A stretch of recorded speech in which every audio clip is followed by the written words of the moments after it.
आज चैत्र 12 गते सोमबार साताको पहिलो कारोबार दिन आजको शेयर बजारमा पनि सामान्य गिरावट आएको छ।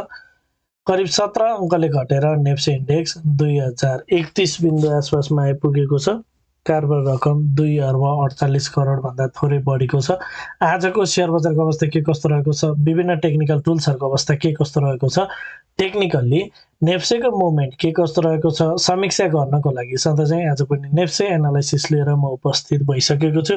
नमस्ते, म LAMICHHANE हजुरहरूलाई मेरो यस युट्युब च्यानलमा हार्दिक स्वागत गर्दछु।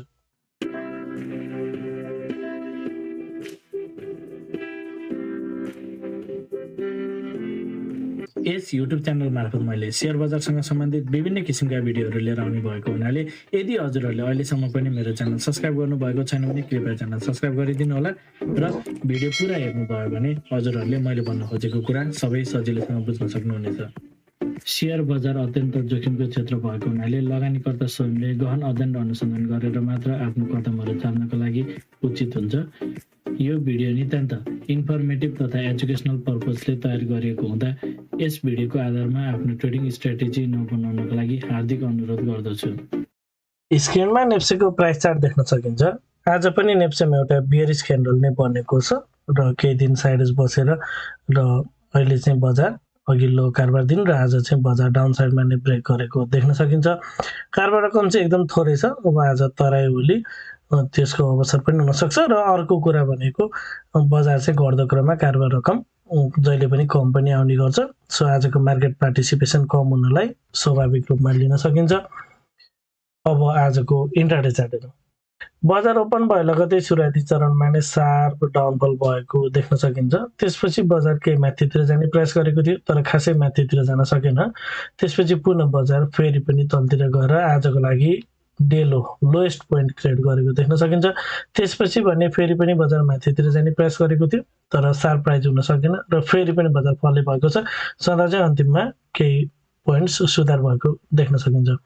तर ओभरअलमा चाहिँ 5 मिनट्स टाइम फ्रेममा मार्केट चाहिँ साइडवेज रहेको रूपमा विश्लेषण गर्न सकिन्छ। यसरी सार्प डाउनफल पछि तल्लो लेभलमा आएर बजार चाहिँ कन्सोलिडेट भएको अथवा केही साइडवेज बसेको रूपमा लिन सकिन्छ। ट्रेन्ड के छ भनेर हेर्छ भने 5 मिनट्स टाइम फ्रेममा मार्केट डाउन ट्रेन्डमै छ र अहिले चाहिँ मार्केट तल्लो लेभलमा आएर साइडवेज बसेको हुनाले केही माथितिर जान सक्ने स्थितिहरू पनि हुनसक्छ भन्ने हिसाबले हामीले लिन सक्छौँ। यसरी सार्प बजारले एउटा डाउनफल दिएपछि अब चाहिँ एउटा पुल ब्याकको लागि केही माथितिर जान्छ कि भन्ने खालको प्याटर्नको रूपमा चाहिँ हामीले यसलाई लिन सक्छौँ।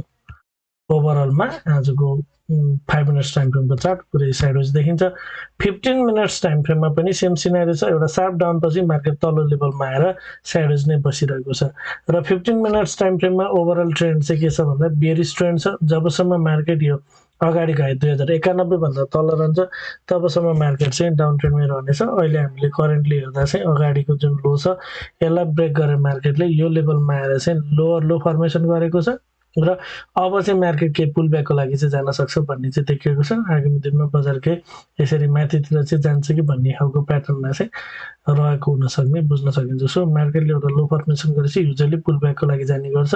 So hope next day market चाहिँ केही माथितिर माइनर भयो भने अपस्विङ चाहिँ जान्छ कि भन्ने खालको प्याटर्नको रूपमा लिन सकिन्छ। अहिले हेर्छौँ भने बजार चाहिँ सार्प डाउन भयो, एउटा लो क्रिएट गरेर चाहिँ बजार तल्लो लेभलमा साइडवेज बसिरहेको रूपमा लिन सकिन्छ। र आवरली टाइम फ्रेममा अन्तिमको 3टा क्यान्डल हेर्दाखेरि ओभरल्यापिङ साइड बाई साइड क्यान्डल्सहरू देखिएको छ। सो मार्केटले चाहिँ डाउन साइडको मोमेन्टममा अलिकति केही कमजोर भएको जस्तो बुझ्न सकिन्छ। ओभरअलमा आवरली टाइम फ्रेमको मार्केट स्ट्रक्चर हामीले अगाडिको लोसँग हेर्छौँ भने पनि हायर लो भन्दा तल लोअर लो बनाएको छ। सो मार्केट बियरिश छ। इन्टरनल्ली पनि एउटा टप लगाएर तल आउने क्रममा पनि मार्केटले डाउन ट्रेन्डकै च्यानल बनाएर तल झरेको हुनाले ओभरअलमा मार्केट स्ट्रक्चर चाहिँ आवरली टाइम फ्रेममा बियरिश नै छ। So hourly time frame overall market structure bearish भएको हुनाले यो माथितिर जुन अगाडि गइरहेको मुभ थियो एउटा करेक्टिभ मुभ मात्र हुन सक्ने र फेरि मेन ट्रेन्ड भन्नाले डाउन ट्रेन्ड नै कन्टिन्यू गर्न सक्ने स्थिति हुन सक्छ भन्ने कुरा अगाडिदेखि नै सेयर गरेको कुरा हो। र जबसम्म मार्केट यो विशेष गरी यो अगाडिको यो हाई 2023 को हाईलाई पनि लिन सकिन्छ अथवा माथि पनि 2215 योभन्दा जबसम्म माथि जाँदैन कम्तीमा पनि 2123 भन्दा बजार माथितिर नलागुन्जेलसम्म चाहिँ मार्केट डाउन साइडमा नै जान सक्ने स्थितिहरू चाहिँ प्राइमरीली त्यसरी हेर्न पर्ने हुन्छ।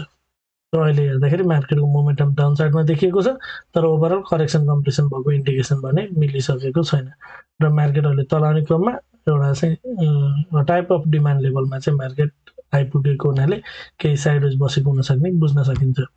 र डेली टाइम फ्रेममा आज कस्तो क्यान्डल बन्यो भन्दा आज एउटा पुनः बेयरिश क्यान्डल बनेको छ। अगाडिको जुन एउटा बेयरिश क्यान्डल छ त्यसको कन्टिन्युसनै छ। यसको अर्थ चाहिँ यो क्यान्डलले पनि आगामी दिनमा बजार चाहिँ डाउनै जान सक्ने, डाउन कन्टिन्यू हुन सक्ने इन्डिकेट गर्छ।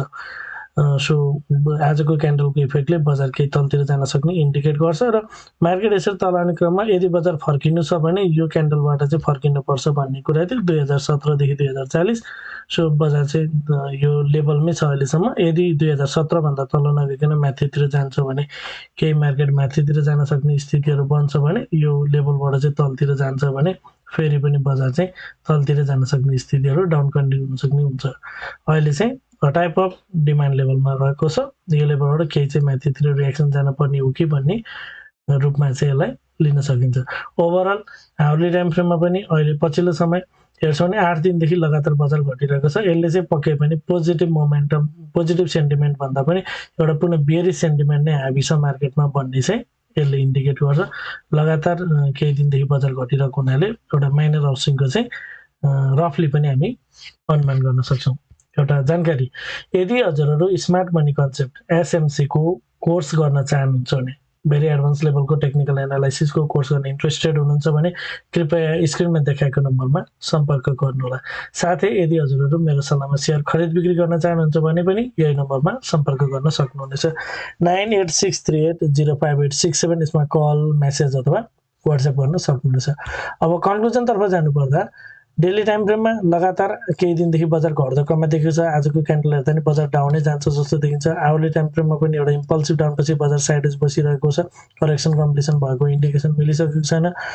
यसरी डेली र आवरली हेर्दा बजार डाउनै गइरहेको देखिन्छ भने बजार चाहिँ टाइप अफ डिमान्ड लेभलमा, दुईटै टाइम फ्रेममा चाहिँ टाइप अफ डिमान्ड लेभलमा आइपुगेको हुनाले यो लेभलबाट केही माइनर भए पनि एउटा अप पुल ब्याक जान्छ कि भन्ने खालको, माइनर अपस्विङ जान्छ कि भन्ने खालको एउटा एजुम्सन मात्र हो, एजुम्सन गर्न सकिन्छ। त्यस्तै 15 मिनट्स टाइम फ्रेम र 5 मिनट्स टाइम फ्रेम हेरिरहँदा बजार चाहिँ तल्लो लेभलमा आएर साइडवेज बसेको हुनाले, एउटा सार्प इम्पल्सिभ डाउनपछि तल्लो साइडवेज बसेको हुनाले र 15 मिनट्समा यो एउटा मार्केटले एउटा स्ट्रक्चर क्रिएट गरेको हुनाले, एउटा यो लो भन्दा तल लोवर लो फर्मेसन गरेको हुनाले अब एउटा पुलब्याकको लागि चाहिँ माथितिर जान्छ कि भन्ने खालको एजुम्सन गर्न सकिन्छ। अहिलेसम्म चाहिँ हेर्दाखेरि बजारले एउटा चाहिँ सार्प डाउन मोमेन्टममा चाहिँ ब्रेक लगाएर एउटा पुलब्याकको लागि माथितिर जान्छ कि भन्ने खालको प्याटर्नमा रहेको हुन सक्ने बुझ्न सकिन्छ। भन्न खोजेको यसरी डाउन मुभ पछि यो एउटा चाहिँ एउटा अप पुलब्याक जान्छ कि भन्ने खालको गएर फेरि जान चाहिँ तलतिर जाने चान्स हुन्छ। जस अहिले मार्केट चाहिँ यो माथि जाने एउटा फेजमा चाहिँ रहेको हुन सक्ने बुझ्न सकिन्छ।